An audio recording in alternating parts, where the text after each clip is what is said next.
yow salaamaaleykum la famille maa ngi leen di nuyuwaat di leen ziyaaraat yéen ñëpp maa ngi ñëwaat encore une fois di wax ci situation bi mais balaa may wax dara damay témoigner waat sama respect ak sama estime bu ma am ci président Ousmane Sonko.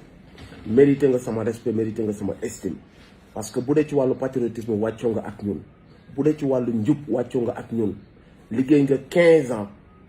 non seulement jëloo suñuy koppar mais jël nga ay risque tey la sa vie ak sa famille pour dénoncer càcc gi ñu doon càcc ak njumla nga fa amoon ba tax na ñu dàq la jiiñ la topp la fitnaan la boobaak léegi kon bu donte budul loolu rek am nga sama respect ak sama estime à vie d'autant plus que fépp foo mës a jaar xam naa ay nit yu bokkoon ak yow université wax nañ ma ni yow buñ gisee nga mel nii du leen bett parce que loolu lañ la mës a xamee témoignage yi setal nañ la témoignage yi yëkkati nañ la donte sa suñu borom moo la yëkkatil boppam mais nit ñi nga xamante se ni fréquenté nañ la wax nañ ci ñun wax nañ ci yow loo xamante se ni dal na suñu xel bu loolu weesoo nga nekk aussi jeune nekk responsable mënoon def comme tout le monde tourner à gauche tourner à droite nga takk say soxla teel a encadrer sa vie am say njaboot di leen gérer dans la discrétion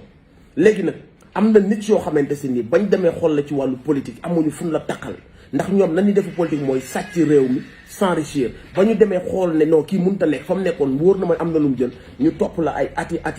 gisuñu dërëm boo ñu jëlal ñu ngi lay remercier ci loolu mais nag ñu ne comme que mënuñu ko takkal foofu nañ ko tëgg complot takkal ko faneen ma ciy wax gendarmerie nationale ay soldats ngeen ay corps d'élite ngeen bu leen nangu ay tappetu politiciens di yàq respect bi ñu am ci yéen bu leen nangu ñu leen di utiliser pour le sale boulot maa ngi koy wax armée bi maa ngi koy wax gendarmerie maa ngi koy wax la police maa ngi koy wax aussi juge yi bu leen nangu ñaari juge corrompu bu leen nangu doon yéen da ngeen jàng ba nekk place ngeen place Macky Sall yóbbuwu leen fa Sénégal ngeen di liggéeyewu leen benn nit yooyu noonu bu ñu defee seen ay tooxi doona buñ leen ci dugal parce que le peuple sénégalais yëpp ñu ngi leen di xool bañ leen loolu vous êtes respectable da ngeen di jàng ba am seen i diplôme am ay postes yu kawe ngeen mérité salaire bi ñu leen di jox mérité respect bi ñu leen di jox bu leen nangu benn nit ak son clan ñu utiliser seen corps de métier salteel ko te xam ngeen que ni instant bi nii loolu lañ bëgg ñaari juge benn juge xoma Samba Sall wala benn juge xoma nan Mamadou Seck bu leen nangu ñu taxal seen métier bu leen nangu ñu dëddale leen wala ñu xuloole leen ak Sénégal politiciens yi ils sont en train d'installer benn climat bu doy waar si réew mi te dëgg nañ leen cee taxal bëgg nañ leen jël yéen def leen bouclier ngeen nekk ci kanam ñu naan juge bee décidé wala gendarmerie bee def wala police bee def alors que ñoom ñoo nekk ci ginnaaw pour utiliser leen soyez avec la vérité mais surtout soyez avec le peuple bu leen kenn defloo naka sa dul noonu nit ñi nga xamante si dañoo bëgg a taal suñu réew nit ñi nga xam ne amuñu honneur amuñu dignité ce sont des voyous laqatu derrière des costumes derrière des postes di saaga suñu ay institution di saaga suñu drapeau ñu ngi leen di wax que ni ne marchez pas dans leur combine parce que ci ay fen la ñu nekk yéen naafeq yi ñu ngi leen di gis naa ci ay député ak ñeneen ñoo xam ne ñu ngi naan ñun suñu collègue yéene wuñ ko dara lu bon da ngeen ni kàcc ay dëmm ngeen su ngeen sañoon kasu lay fanaan yi xam ngeen bu baax li xew wax nañ leen ngeen gis procès verbaux mënut a weesu mbir am ñu woo témoins yi ñëw wax ju leer ne midi ñu xool bu ñu jógee ci témoins yi ñu dem xool rapport médical ñëw wax lu leer ne midi waxatuñ leen dara ñu dem xuus tuuti ñu dégg ci avocat boo xam si nii nee nañ jabaru ministre de l'intérieur la ñu dégg ci ay membre APR ñu ko doon jël si démb ñu dégg benn mbaamu xuux mu toog ci télé bi ne 1 mois derrière mbir xewoon na taxal ci gendarmerie bi mu leer na kon 1 mois derrière kon ñoom ña nga doon waxante seen biir ak ña nga doon waajalante te ñu ngi xaar waa gendarmerie ci loolu noonu mu leer ne bépp sénégalais bu yeew mu xam ne lii complot la bépp sénégalais bu yeew xam ne lii complot la ndëgg sërxal la dañoo bëgg a daaneel seen moroomu opposant nit ku jub nit ku wane dignité wane patriotisme jël suñu dërëm ni muy defe politique noonu lañ bëggoon bépp politicien mu mel léegi nag ñoom dañu ne du ñu am adversaire te waa ji nii yàlla may na ko doole nit ñi bëgg nañ ko danañ def le tout pour damm ay tànkam fi ñu ko bëgg a jaarale ci ay fen la ay kàcc ak ay njuuj njaaj les vrais coupables dans cette histoire mooy les personnes yu nekk derrière Adji Sarr te xam ngeen ko Sénégal xam nañ ko suñu kilifa diine yi duñu leen woo ci lii lu ñu leen ñaan mooy ngeen continuer ñoo ñaanal di ñu defal ay dog di ñu digal ay dog bëgguñu warma bi dox suñu diggante ak yéen mu am ay tâche tax na ba du ñu ñëw di ñaan si njekk wala di leen di li ñu bëgg mooy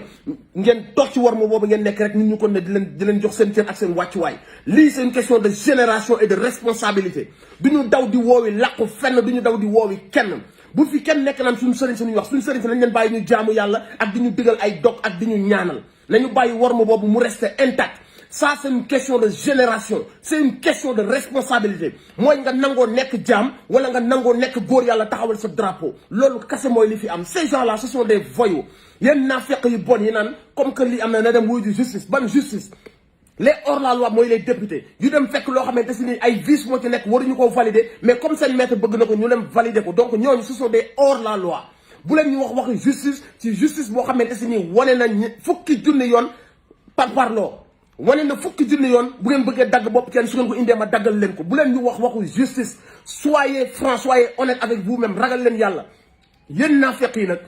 président Macky Sall askan bi yépp xam nañ que ni président Ousmane Sonko deful dara su amee ñaar ci askan bi ñu la faral Mame Gor Diazaka la ak Birima mais sénégalais yépp xam nañ que ni da ngeen di waajal pour dagg bopp Ousmane Sonko te Sénégal nanguwul loolu moo tax ñu woote résistance bi droit la képp kuy sénégalais. foo mën ta nekk si àdduna bi nga taxaw résister à l'oppression c'est un droit donc dinañu résister te résistance boobu bu laajee suñuy bakkan dinañ ko jox suñu bakkan yaa ngi créer nag beneen affaire bu gën a garaaw yaa ngi koy créer instant bi nii parce que ñu bëri ñoo ngi daal fanaanal toog di xaar instabilité bi ngeen bëgg a plonger réew mi yéenay responsable de instabilité boobu noonu parce que yéenay def ay ndëgg sërxal yéenay tëgg ay complot yéenay fenloo ay juge yéenay jël ay juge def leen seen ay di leen manipuler ñu leen di defal li ngeen bëgg kon bépp instabilité lépp lu xew ci réew mi vous êtes les responsables maa ngi wax ak jeunesse bi yépp résistance bi yépp seen droit la ci li ñu leen di woo bu leen ko ragal seen droit la résistance nag lu mu la laaj loo xamante si nii daf sa bakkan sax bu la ko laaj da nga xam ne ci sa droit nga nekk loolu yaa ngi sa droit am nga ci droit bu ñu kenn xoxatal bu ñu kenn manipuler début bi dañ doon faire semblant ne duñ ci wax biñ demee ba xam que ni askan bi xam na ni ay fan la ñu jël télé yëpp yónni yeewi xaj yi ak dëmm yi ne leen dem leen ngeen wax nag wax jot na parce que nit ñaa ngi waaj a yeewu dem leen ngeen lëndëmal seen xel moo tax ñu ngi yónnee façon bu nekk ñu dem ci télé bi naan suñ collègue jàmb lañ ko yéene ñi naan suñ sañoon day leer mbir ya garde à vue la leere mbir ya ca témoin ya leere mbir ya ca rapport médical ba la leere bañ ca tuddee ay waa APR ay avocat ay médecin tudd ci ay nit yu nekk ci ginnaaw boobu la mbir ma leer ña doon woote chez Mamou di joxe lekk ak naan ay pom di ko jox ay fruits di ko jox ab jigéen pour naxee ko ak lañ ko dikk ba ndaw soosu génn kuñ violé nga génn di maye 10 000 xam ngeen ni amul fenn ci àdduna kuy toog di laaj sama violé kër la ñëw xam ngeen ne amul fenn ci àdduna kuy dem kër goo xam ne papa yaay ay doom ña nga fa nga indi ñaari fetal de violé loolu ñépp xam nañu amul fenn ci àdduna kon képp ku taxaw naan dañoo bëgg a xam dañoo bëgg mu leer ab naafeq nga parce que xam nga ba noppi su ngeen sañoon nag mbir yi yéen li seen biir xol mooy di ngeen bëgg Ousmane Sonko mu sànku donc seen biir xol la ca nekk mooy génn seen làmmiñ yi moo tax nga naan non ñun dañoo bëgg rek mu leer xam la fa xew dañoo bëgg lii dañoo bëgg laa Ousmane Sonko c'est une personne digne c'est une personne respectable bu bëggoon na taxawaal wala muy mel naneen day mel comme ñeneen xale bu ndaw la teewul dafa jël ay responsabilités am takk ay soxnaam toog këram gérer fiyam liggéeyal Sénégal ci nam ko war a defee ba yàlla fay ko li mu ko fayee nit ñi bëgg ko def ko seen xol loolu bu leen méttee tamit mënu leen ci dara seen naafeq gi ngeen di def mooy ngeen di faire semblant de faire confiance à la justice naafeq mënut a weesu ab Sénégalais bu taxaw naan je fais confiance à la justice donc yéen ñi nga xam si ni yéen a nekk ay juge yéen ñi nga xam ni yéen a nekk ay avocat yéen ñi nga xamante si yéen a liggéey ci domaine boobu bañ leen loolu seetal leen seen der taxaw leen ngeen bañ seen métier bi ñuy utiliser benn sénégalais instant guddi ñu toll nii amatul confiance ni respect sur la justice alors que la majeure partie d'entre vous êtes des gens respectables vous êtes des intellectuels ay nit yu jàng ba mériter seen poste donc bu leen nangu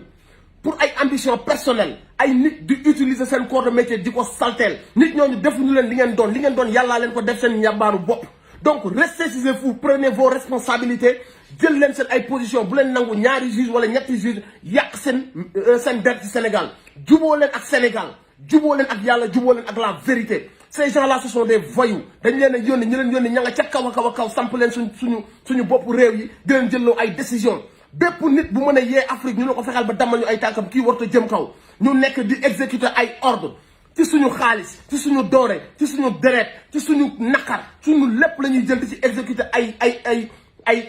décision ak ay ordre yoo xam si ñamuy profiter nekkuñu Afrique yeewu leen yeewu jot na bañ leen bañ jot na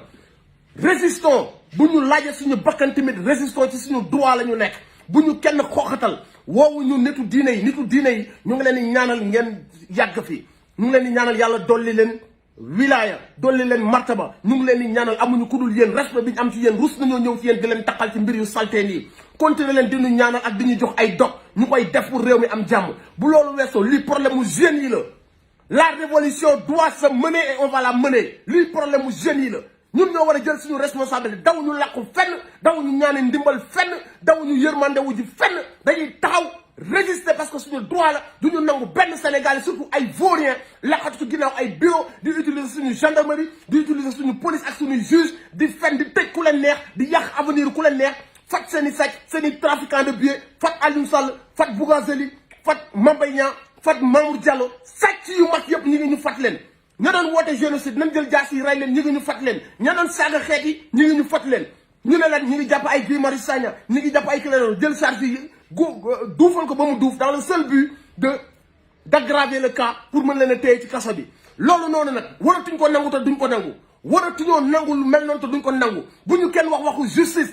na juge yëpp jël seen ay responsabilité na procureur yëpp jël seen ay responsabilité ñu dénoncer justice arbitraire bii nii képp kuy sénégalais ñu ngi lay woo ci résistance bi amul dellu ginnaaw amul yox-yoxi amul mbiru tapet na ñëpp jël seen ay décision na ñëpp jël seen ay responsabilité président Ousmane Sonko respect et honneur à toi bul am dara looy ragal toute la population avec toi toute la jeunesse avec toi muy Sénégal muy diaspora bi amul dellu ginnaaw amul masla